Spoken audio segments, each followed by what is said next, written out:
ꯆꯥꯝꯃ ꯃꯔꯤ ꯇꯧꯋꯤ ꯂꯩꯔꯦ ꯑꯍꯣꯡꯕ ꯊꯦꯡꯅ ꯂꯩꯔꯤ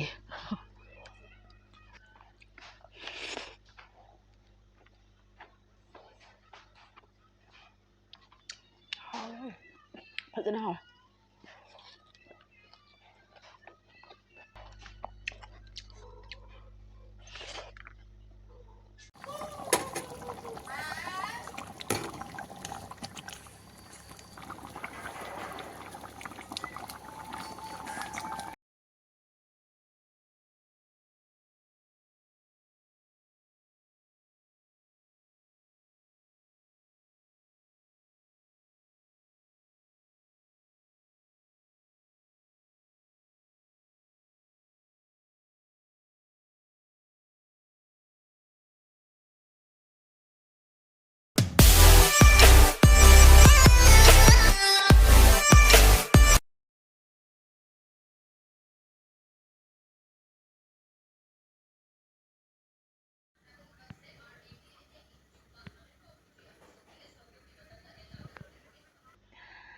Hi everyone ꯑꯩꯒꯤ ꯚꯤꯗꯤꯑꯣꯁꯤꯕꯨ ꯌꯦꯡꯕꯤꯔꯤꯕ ꯈꯨꯗꯤꯡꯃꯛꯄꯨ ꯊꯥꯒꯠꯄ ꯐꯣꯡꯗꯣꯛꯆꯔꯤ ꯑꯗꯨꯒ ꯁꯕꯁꯀ꯭ꯔꯥꯏꯕ ꯇꯧꯗꯕ ꯌꯥꯎ ꯇꯥꯔꯒꯗꯤ ꯁꯕꯁꯀ꯭ꯔꯥꯏꯕ ꯇꯧꯁꯟꯕꯤꯔꯝꯃꯣ ꯃꯌꯥꯝ ꯉꯁꯤꯒꯤ ꯃꯊꯦꯜꯁꯤꯗꯤ ꯉꯥ ꯊꯣꯡꯕ ꯑꯣꯏꯗꯣꯏꯅꯦ ꯒ꯭ꯔꯥꯁ ꯀꯥꯞ ꯑꯆꯧꯕꯗꯣ ꯑꯔꯤꯕꯗꯣ ꯑꯗꯨꯅꯦ ꯁꯤꯗꯅ ꯌꯣꯡꯆꯥꯛ ꯁꯤꯡꯖꯨ ꯃꯌꯥꯝ ꯍꯟꯇꯛ ꯋꯤꯟꯇꯔꯒꯤ ꯍꯟꯇꯛ 2024ꯒꯤ ꯑꯍꯥꯟꯕ ꯌꯣꯡꯆꯥꯛꯅꯦ ꯉꯁꯤ ꯆꯥꯗꯣꯏꯁꯦ ꯌꯥꯝ ꯍꯥꯎꯗꯣꯏꯖꯥꯠꯅꯤ ꯑꯗꯨꯗꯤ ꯃꯌꯥꯝ ꯆꯥꯕ ꯍꯧꯔꯒꯦ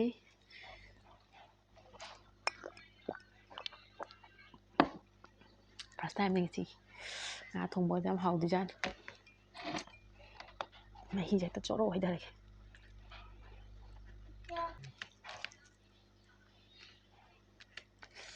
ꯍꯋꯥꯏ ꯊꯔꯥꯛꯀ ꯇꯧꯔꯒ ꯊꯣꯡꯉꯤꯅꯦ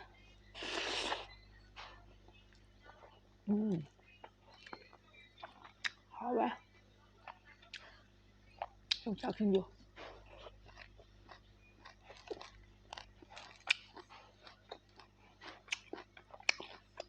hảo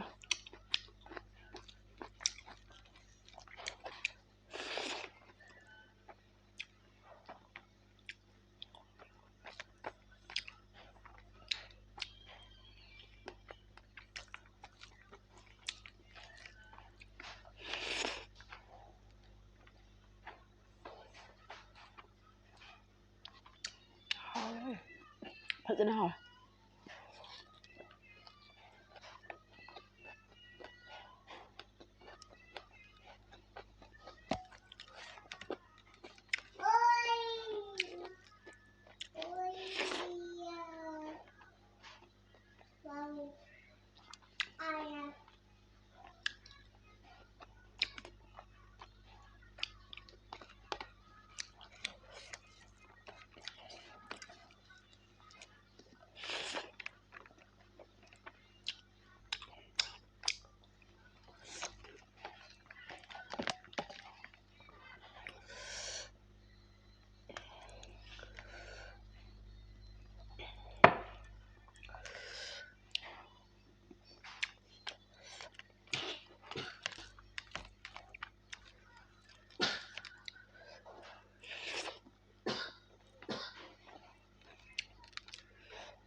hảo ngà đi vô thùng bực vào vậy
ꯑꯩꯗꯤ ꯌꯣꯡꯆꯥꯛ ꯀꯩꯀꯩꯁꯦ ꯇꯥꯡꯉꯤꯉꯩꯗ ꯆꯥꯕꯁꯦ ꯄꯩꯁꯥ ꯌꯥꯝ ꯄꯥꯝꯃꯨꯏꯕ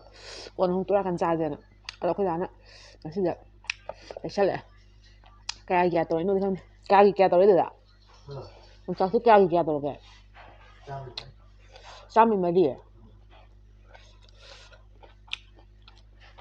ꯑꯁꯦꯡꯕꯩ ꯍꯥꯏꯗꯨꯕ ꯅꯍꯥꯟ ꯕꯖꯥꯔ ꯆꯠꯄꯗꯗꯤ 500 ꯇꯧꯋꯦꯅ ꯍꯥꯏꯗꯨꯗꯤ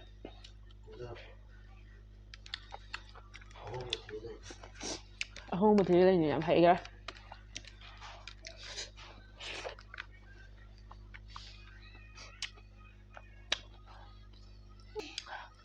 ꯑꯍꯥꯟꯕ ꯊꯣꯛꯄꯗ 500 ꯇꯧꯏ ꯈꯣꯠꯂꯤꯒ ꯍꯥꯏꯅꯕꯅꯦꯕ ꯑꯗꯨꯒ 4 ꯇꯧꯏ ꯂꯩꯔꯤ ꯑꯍꯣꯡꯕ ꯑꯃ ꯊꯦꯡꯅꯔ ꯂꯩꯔꯤ ꯈꯗꯛ ꯇꯧꯁꯟꯅꯔ ꯈꯪꯄꯣꯠꯇꯦꯕ ꯑꯇꯥꯡꯕ ꯂꯩꯁꯜꯂꯦꯅ ꯍꯥꯏꯅꯦꯅ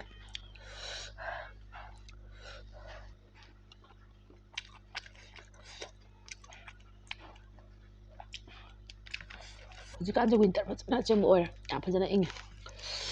ꯏꯪꯀꯥꯟꯁꯤꯗ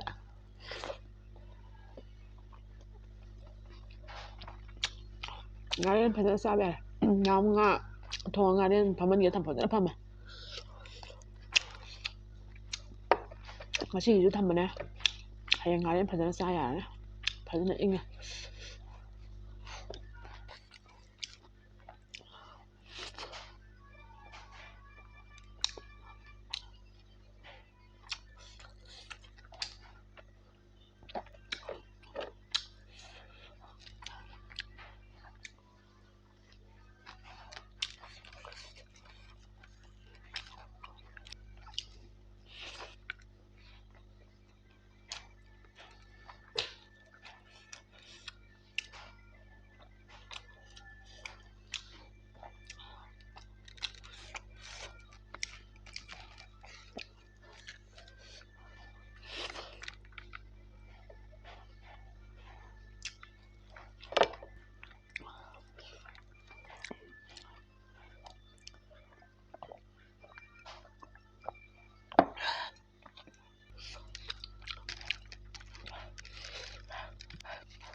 ꯍꯥꯎꯋꯦ ꯌꯨꯝꯗꯩ ꯄꯤꯔꯛꯄ ꯉꯥ ꯐꯥꯕ ꯆꯠꯂꯨꯏꯕ ꯏꯄꯥꯝꯗ ꯑꯩꯈꯣꯏ ꯐꯥꯔꯝꯒꯤ ꯉꯥ ꯀꯣꯠꯅꯦꯅ ꯑꯗꯨꯒ ꯆꯠꯄꯗꯨꯗ ꯄꯤꯔꯛꯄꯅꯦ ꯍꯥꯎꯋꯦ